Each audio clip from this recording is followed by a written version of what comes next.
Baik, untuk kesempatan kali ini kita membahas sedikit materi mengenai manajemen keuangan UMKM, simulasi alokasi anggaran untuk unit pelayanan. Apa itu UMKM? UMKM adalah kategori usaha yang terdiri dari A. Usaha mikro, usaha dengan aset dan omset tahunan di bawah 1 miliar rupiah. B. Usaha kecil, usaha dengan aset antara 1 miliar sampai 5 miliar rupiah dan omset tahunan antara 1 miliar rupiah sampai 10 miliar rupiah. C. Usaha menengah, usaha dengan aset antara 5 miliar rupiah sampai 15 miliar rupiah dan omset tahunan antara 10 miliar rupiah sampai 50 miliar rupiah.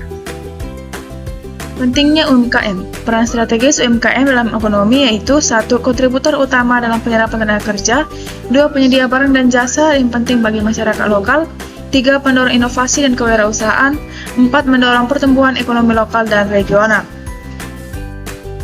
Jenis anggaran. 1. Line Time Budgeting. Mempunyai sejumlah karakteristik penting, antara lain tujuan utama melakukan kontrol keuangan, sangat berorientasi pada input organisasi, penetapan melalui pendekatan inkremental atau kenaikan bertahap. Tidak jarang dalam praktek memakai kemampuan menghabiskan atau menyerap anggaran sebagai salah satu indikator penting untuk mengukur keberhasilan organisasi. 2. Planning, Programming, Budgeting System, dan Zero-Based Budgeting. Prinsip ini berupaya menutupi kelemahan yang ada dalam line timing budgeting dengan inovasi sistem penganggaran baru yaitu Planning, Programming, Budgeting System atau PBBS dan Zero-Based Budgeting atau ZBB. PBBS berusaha untuk merasionalkan proses pembuatan anggaran dengan menjabarkan rencana jangka panjang ke dalam program-program, sub-program, serta berbagai proyek. Yang ketiga, Performance Budgeting. Performance Budgeting atau anggaran yang berorientasi pada kinerja adalah sistem penganggaran yang berorientasi pada output organisasi dan berhubungan sangat erat terhadap visi, misi, dan rencana strategis organisasi. Performance budgeting mengalokasikan sumber daya pada program, bukan pada unit organisasi semata, dan memakai output assessment sebagai indikator kinerja organisasi. Prinsip anggaran berorientasi kerja. Prinsip efektivitas. Efektivitas menunjukkan suatu ukuran tingkat kesesuaian antara hasil tercapai dengan hasil yang diharapkan dalam suatu kurun waktu, serta tidak menyatakan tentang besar biaya yang dikeluarkan. Efektivitas dalam anggaran dapat dilihat dengan melakukan pembandingan antara realisasi kinerja dengan target sasaran yang telah tercapai. Prinsip efisiensi. Efisiensi yang menyangkut keberhasilan pelaksanaan program atau kegiatan suatu organisasi ialah dalam hal mengelola anggaran dengan capaian kinerja tertentu yang telah ditargetkan dalam satu periode waktu. Suatu program atau kegiatan dalam organisasi dapat dikatakan efisien apabila dapat menghasilkan output tertentu dengan memaksimalkan input atau anggaran yang ada dan dapat dilihat dari persentase perbandingan realisasi anggaran dengan total anggaran dalam satuan rupiah. Transparansi. Transparansi yaitu keterbukaan dalam mengemukakan informasi yang material dan relevan, serta keterbukaan dalam proses pengambilan keputusan.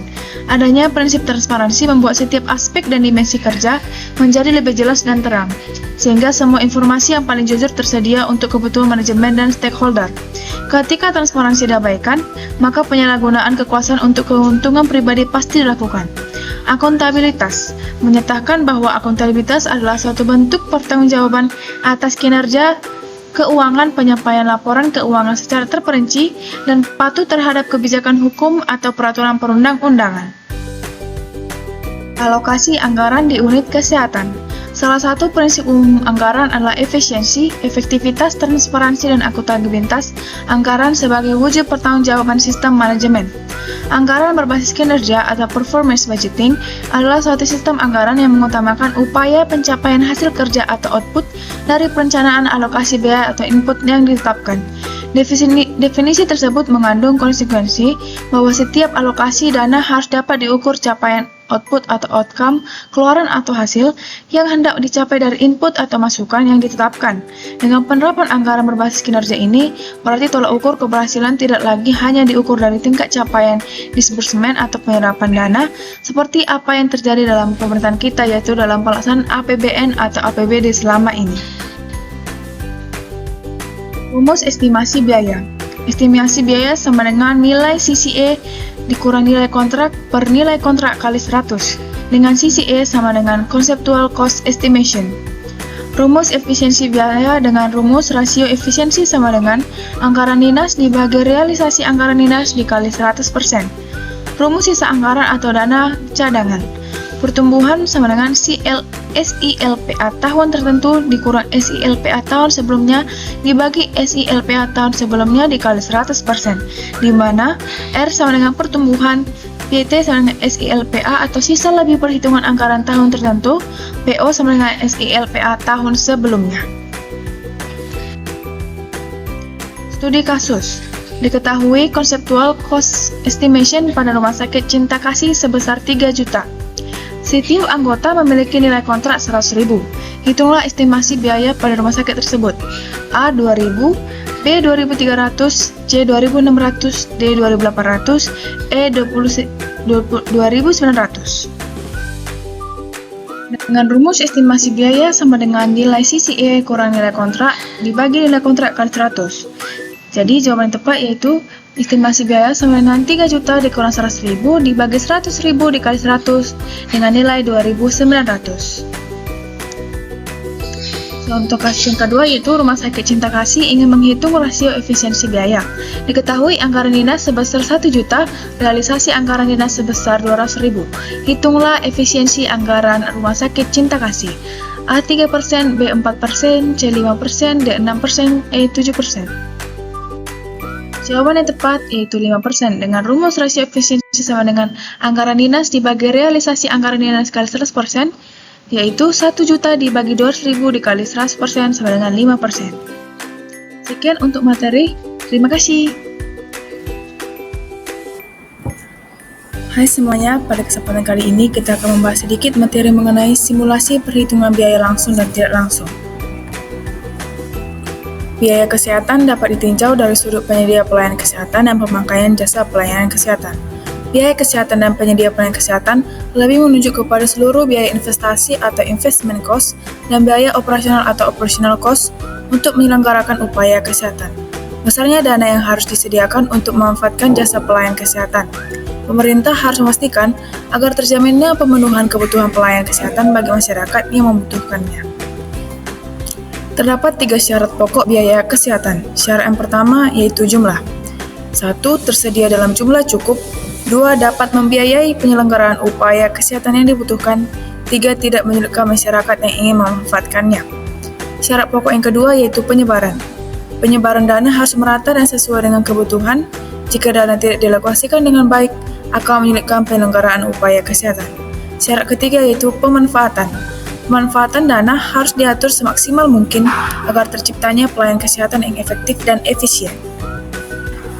Biaya memperoleh atau menggunakan sumber daya yang berkaitan langsung dengan jasa yang dihasilkan disebut direct cost atau biaya langsung, dan secara tidak langsung berhubungan dengan jasa yang dihasilkan yaitu indirect cost atau biaya tidak langsung. Biaya langsung adalah suatu biaya yang terkandung pada produk tertentu yang secara langsung dapat diketahui. Bahan baku dan tenaga kerja langsung merupakan biaya yang dapat dengan mudah ditelusur pada suatu produk. Ini artinya, seluruh biaya yang boleh ditelusur secara langsung merupakan biaya langsung. Contoh dari biaya langsung di rumah sakit adalah biaya yang dikeluarkan oleh unit rawat jalan dan rawat inap, termasuk di dalamnya gaji pegawai, biaya gedung, biaya obat, biaya alat medis. 2 jenis biaya langsung. Yang pertama yaitu biaya material langsung atau direct material cost. Adalah biaya yang dikeluarkan untuk mendapatkan material atau peralatan yang berhubungan langsung dalam pelayanan. Pada pelayanan kesehatan, contohnya adalah biaya bahan habis pakai, biaya lead flat from cash yang diberikan per pasien saat acara sosialisasi kesehatan, dan lain-lain. Jenis biaya yang kedua yaitu biaya tenaga kerja langsung atau direct labor cost. Adalah biaya yang dikeluarkan untuk mendanai jasa tenaga kerja yang terlibat langsung dalam pelayanan. Contohnya pada pelayanan kesehatan adalah honor dokter rawat jalan, gaji analis kesehatan, gaji promotor kesehatan, dan lain-lain. Biaya tidak langsung. Biaya tidak langsung adalah suatu biaya yang terkandung pada produk tertentu yang secara langsung berpengaruh dalam pengerjaan produk. Misalnya gaji supervisor, biaya pemasaran dan periklanan. Pasalnya, keterlibatan seorang supervisor dan pemasaran dan periklanan dalam pengerjaan produk tertentu tidaklah terlibat secara langsung. Contoh dari biaya tidak langsung adalah biaya yang dikeluarkan oleh rumah sakit untuk listrik air internet, alat tulis, pemeliharaan gedung. 2 jenis biaya tidak langsung. Yang pertama, biaya material tidak langsung atau indirect material cost. merupakan sejumlah dana yang dikeluarkan untuk mendapatkan atau menggunakan material, peralatan, dan perlengkapan yang tidak berkaitan langsung dengan pelayanan. Misalnya biaya pemeliharaan AC di unit farmasi, biaya pembelian alat tulis kantor di unit rawat jalan, dan lain-lain. Yang kedua, biaya tenaga medis kerja tidak langsung atau indirect labor cost. Merupakan sejumlah dana yang dikeluarkan untuk mendapatkan dan menggunakan tenaga kerja yang tidak terlibat langsung dalam pelayanan kesehatan. Misalnya gaji manajer klinik, gaji kepala cabang laboratorium klinik, biaya perekrutan tenaga marketing, dan lain-lain. Di samping itu, terdapat biaya yang secara tidak langsung berkaitan dengan pelayanan, namun tidak dapat dikelompokkan ke dalam dua jenis biaya di atas, yaitu biaya penyusutan alat, biaya penyusutan gedung, biaya asuransi, biaya pajak bumi dan bangunan, listrik, dan lain-lain. Biaya ini disebut dengan biaya lain-lain tidak langsung. Biaya satuan unit kos. Biaya yang timbul per unit karena ada aktivitas menghasilkan produk berupa barang atau jasa disebut sebagai biaya satuan unit kos. Perhitungan biaya satuan dibutuhkan untuk pengambilan keputusan seperti berapa besar margin keuntungan, mengurangi atau menaikkan biaya bahan baku, dan keputusan lainnya. Rumus, biaya per unit sama dengan biaya total per jumlah unit diproduksi. Activity Based Costing adalah satu metode perhitungan biaya satuan dengan mengalokasikan kumpulan biaya-biaya overhead menggunakan satu basis yang terdiri dari satu atau lebih faktor yang tidak berkaitan dengan volume. Arti volume tersebut ialah ukuran yang biasa diperhitungkan oleh metode penghitungan tradisional atau konvensional. Berikut ialah tahapan dalam menentukan atau melakukan perhitungan biaya satuan menggunakan Activity Based Costing atau ABC. 1. Mengidentifikasi biaya sumber daya dan aktivitas pada suatu entitas, yaitu mengelompokkan biaya sumber daya untuk setiap aktivitas berdasarkan karakteristik tertentu. Dasar pemicu konsumsi dijadikan sebagai pengalokasian biaya sumber daya pada aktivitas atas estimasi atau penelusuran langsung. 2. Membuat activity cost pool yang menjelaskan naik turunnya biaya. Tarif pembenaran dapat pengalokasian biaya aktivitas dalam objek biaya. Berikut ialah rumus yang dapat digunakan. Rumus tarif overhead dibebankan sama dengan anggaran biaya overhead per pool aktivitas diestimasi per pool. Masalah pokok pembiayaan kesehatan. A. Kurangnya dana yang tersedia. B. Penyebaran dana yang tidak sesuai. C. Pemanfaatan dana yang tidak tepat. D. Pengelolaan dana yang belum sempurna. E. Biaya kesehatan yang semakin meningkat. Penyebab meningkatnya biaya pelayanan kesehatan yaitu tingkat inflasi, tingkat permintaan, kemajuan ilmu dan teknologi, perubahan pola penyakit, perubahan pola hubungan dokter dengan pasien, lemahnya mekanisme pengendalian biaya, dan penyalahgunaan asuransi kesehatan. Upaya permasalahan biaya kesehatan. A. Upaya dengan meningkatkan jumlah dana. B. Upaya dengan memperbaiki penyebaran, pemanfaatan, dan pengelolaan dana. C. Upaya dengan mengendalikan biaya kesehatan. 1. Peraturan sertifikasi kebutuhan atau Certificate of Need Laws. 2. Peraturan studi kelayakan yang bersifat sosial atau Feasibility Study. 3. Peraturan pengembangan terencana atau Development Plan Laws. 4. Standar baku pelayanan kesehatan atau Professional Medical Standard. 5. Program menjaga mutu atau Quality Assurance Program. 6. Pengaturan tarif pelayanan atau Rate Regulation. 7. Asuransi kesehatan atau Health Insurance. Seperti biasa, kita akan memahami beberapa contoh kasus. Contoh kasus pertama yaitu sebuah rumah sakit swasta menerapkan sistem Activity Based Costing atau ABC untuk mengalokasikan biaya overhead secara lebih akurat. Salah satu pool aktivitas adalah pengolahan klaim asuransi yang mencakup kegiatan seperti verifikasi polis, pengajuan dokumen, dan follow-up pembayaran. Anggaran biaya overhead untuk pool aktivitas atau pengolahan klaim asuransi dalam 1 tahun adalah Rp750 juta. Aktivitas diestimasi untuk pool ini adalah 10.000 klaim asuransi. Misalnya setiap pasien berasuransi menghasilkan 1 klaim utama. Hitunglah tarif overhead yang dibebankan per klaim asuransi. A. Rp65.000, B. Rp70.000, C. Rp75.000, D. Rp80.000, E. Rp60.000. Jawaban yang tepat yaitu C. Rp75.000. Dengan rumus tarif overhead dibebankan sama dengan anggaran biaya overhead per pool aktivitas dibagi aktivitas estimasi per pool, yaitu 750 juta dibagi 10.000 sama dengan 75.000. Contoh kasus yang kedua yaitu sebagai berikut. Instalasi rekam medis di sebuah rumah sakit swasta memproses 500 rekam medis rawat jalan dalam 1 bulan. Biaya langsung terkait pemprosesan meliputi gaji petugas rekam medis sebesar Rp100 juta. dan biaya alat tulis serta fotokopi sebesar Rp50 juta, sehingga total biaya langsung adalah Rp150 juta. Sementara itu, biaya tidak langsung dikhususkan untuk instalasi rekam medis meliputi biaya arsip digital sebesar Rp20 juta, biaya pemeliharaan arsip sebesar Rp15 juta, dan biaya utilitas ruang sebesar Rp15 juta, sehingga total biaya tidak langsung adalah Rp50 juta. Total biaya keseluruhan untuk instalasi rekam medis bulan tersebut adalah Rp200 juta. Hitunglah biaya per unit kos atau biaya per rekam medis rawat jalan. A. Rp350.000, B. Rp300.000, C. Rp400.000, D. Rp500.000, E. Rp600.000. Jawaban yang tepat untuk kasus tersebut yaitu C. Rp400.000. Pertama, kita mengira atau menghitung biaya langsung. Jumlah unit produksi adalah 500.000 rekam medis. Biaya per unit langsung sama dengan total biaya langsung dibagi jumlah rekam medis sama dengan Rp150 juta per 500 sama dengan Rp300.000.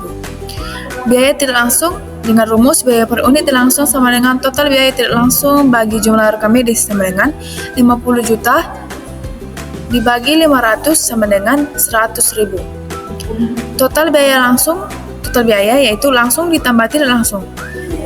Dengan rumus biaya per unit total sama dengan total biaya keseluruhan dibagi jumlah rekam medis sama dengan Rp200 juta dibagi 500 sama dengan Rp400.000.